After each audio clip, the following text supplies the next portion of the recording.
Hello friends, welcome to a session on structural, functional, indological and subaltern approaches.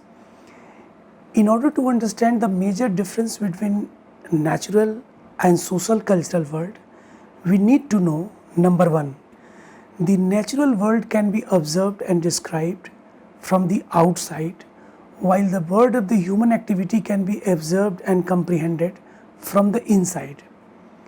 This is precisely because we belong to the social world and have to do with the products of mind similar to our own. Second, the relations between phenomena of the natural world are mechanical relations of causality, whereas the relations between phenomenon of human world are relations of values and purposes. Thus, the establishment of causal connections of typologies of personality and culture that serve as the framework of understanding human strivings and purpose in different historical situations. There are several approaches to study social realities. Three of them are major. The first is a structural functional approach. The second is indological approach, and the third is subaltern approach. A structural functional approach, by its name itself, basically interprets the arrangement of the system in relation with the required functions. The basic characteristic of human mind determine the social structure. Actually, a structural functional approach focuses on ordering and patterning, that how order is to be maintained, how the pattern is to be maintained. Societies are seen in terms of, say, persistent, cohesiveness, stability and structural arrangements.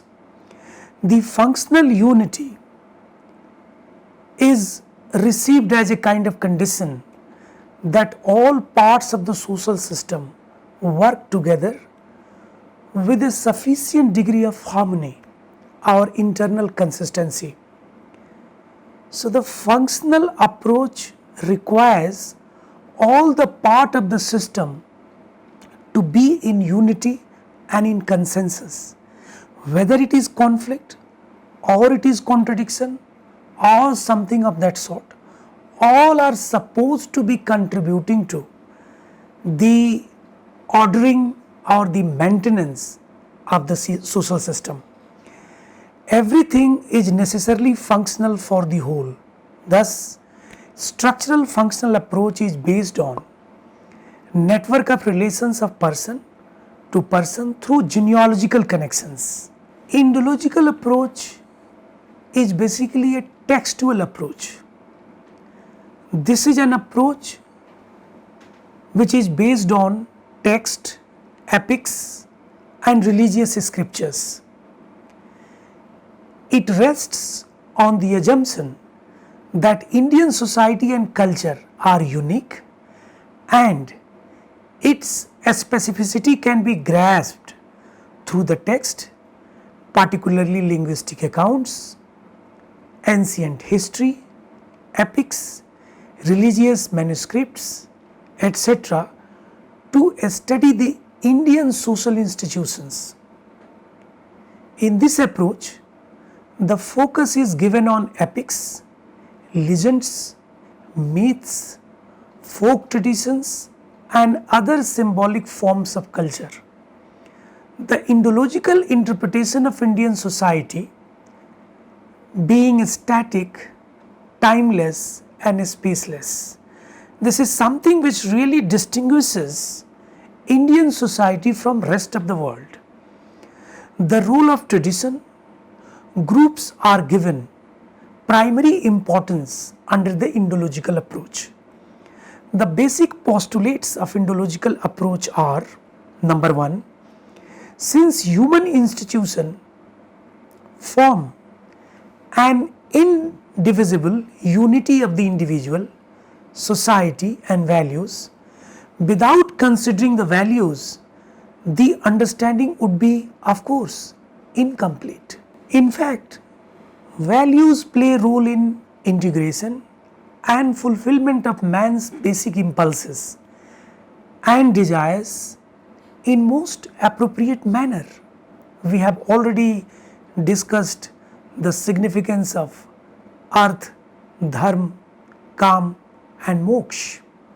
These are the values, and when values are integrated with the fulfillment of man's basic impulses, there is a possibility that one would be able to get the sanctioned attainment in one's life. Values are generic in a scope and made up of both individual and social responses and attitudes. Values are of course shared through symbolization. Symbols are condensed or epitomized expression of shared values. There are many values in many societies, but some of the values are common and easily comprehensible. For example, brotherhood, solidarity, truthfulness and so on. These are the common values which are there in almost all the societies of the world. Therefore, ideological approach or the Indological approach appreciates the distinctiveness of the Indian social system. The fact that any approach to study the social realities require minimum level of prior understanding. Unless you have prior understanding of an area, you will not be able to do an effective inquiry. As a matter of fact, the generalization to be integrated with methodological applications require some amount of restructuration. This is to say that all the theoretical models which are there in the texts may not necessarily be applied in the same way it has been given. If circumstances so warrant, there is always possibility of modification of what is called the approaches or the models. Now, subaltern approach.